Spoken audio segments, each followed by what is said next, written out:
Hello and welcome once again to your Business English channel. Today we'll be talking about presentations. I'll be doing the first part of presentations, and in my next video I'll do the second part. I'll be showing you how to prepare for your presentation.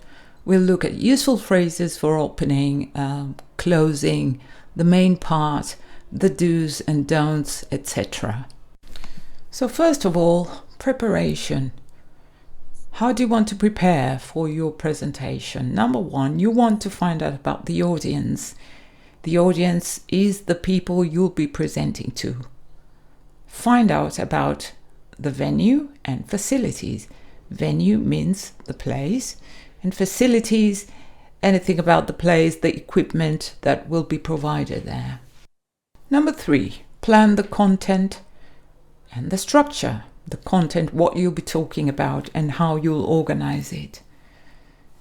Number four, very important, write your notes on a sheet of paper and not cards.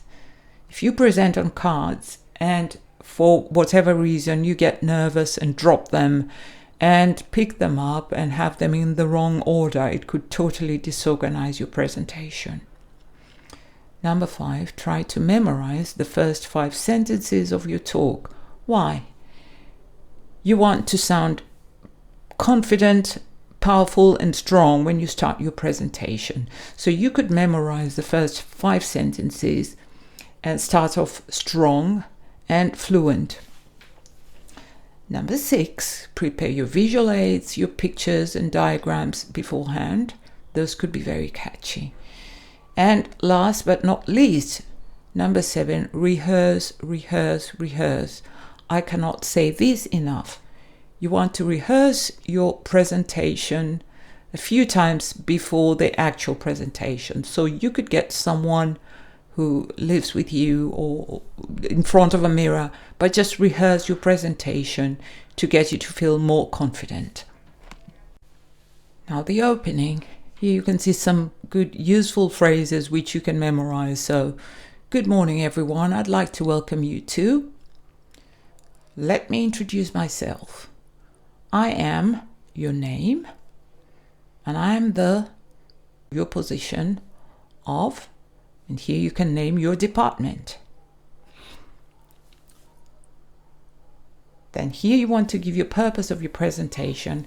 I'm here today to speak about, and then really important, you want to give the outline of your presentation before getting to the main part, so people will know exactly what to expect.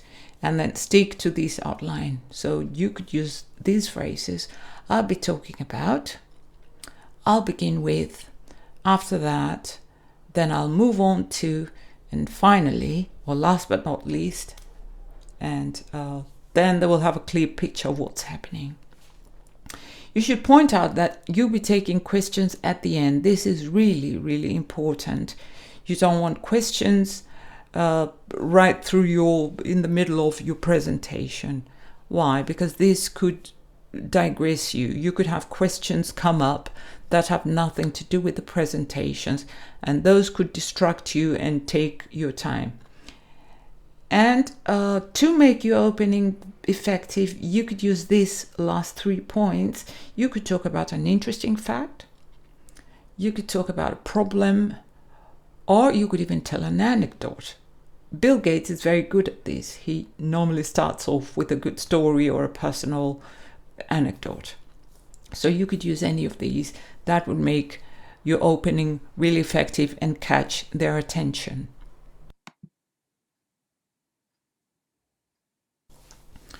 Now here are some do's and don'ts you want to bear in mind. Number 1, don't wait for latecomers.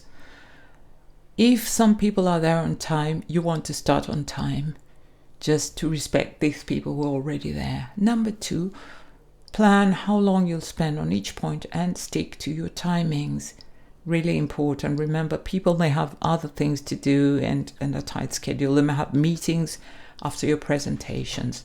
So you want to stick to your timings in each section of your presentation and to make sure you cover every point.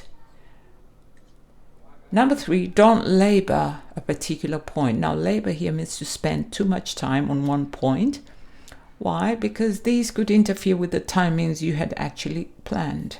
The same as number 4, don't digress. Digress means to talk about things that have nothing to do with the presentation. Again, remember, these could take your valuable time that you had actually planned for each block. Number 5, finish on time and don't run over. Like I mentioned before, remember, people may have other appointments, and so you want to stick to the planned time. Number 6, project your voice to the back of the room. And my tip here is do check that before the presentation, before you start. You could get someone to stand at the back of the room and make sure they can hear you well. The last thing you want to do is say, can you all hear me, and tapping over your microphone, for example, because then it gives an impression that you're not well prepared. So number 6, project your voice to the back of the room, but try and prepare that beforehand. Number 7, don't speak in a monotone and vary the pitch of your voice. Vary the level up and down. A monotone could put people to sleep. And now here are some useful phrases you could use in your main part during the presentation. So you could start off with, to begin with, let's look at. And if for whatever reason you go off topic, you could just say, I'm digressing here, so let's get back to. And pointing out what they're viewing, what they're seeing at that moment. You can say, as you can see, or as you can see on this slide, there are 2 key areas in relation to. There are 2, 3, 4 in relation to. Remember, relation always goes with to. I think that covers everything. On, better than about. You can say time is moving on, so let's turn to, or let's move on to. And now some do's and don'ts for the main part or during your presentation. Make eye contact, but don't concentrate on just 1 or 2 people. They might feel intimidated by this.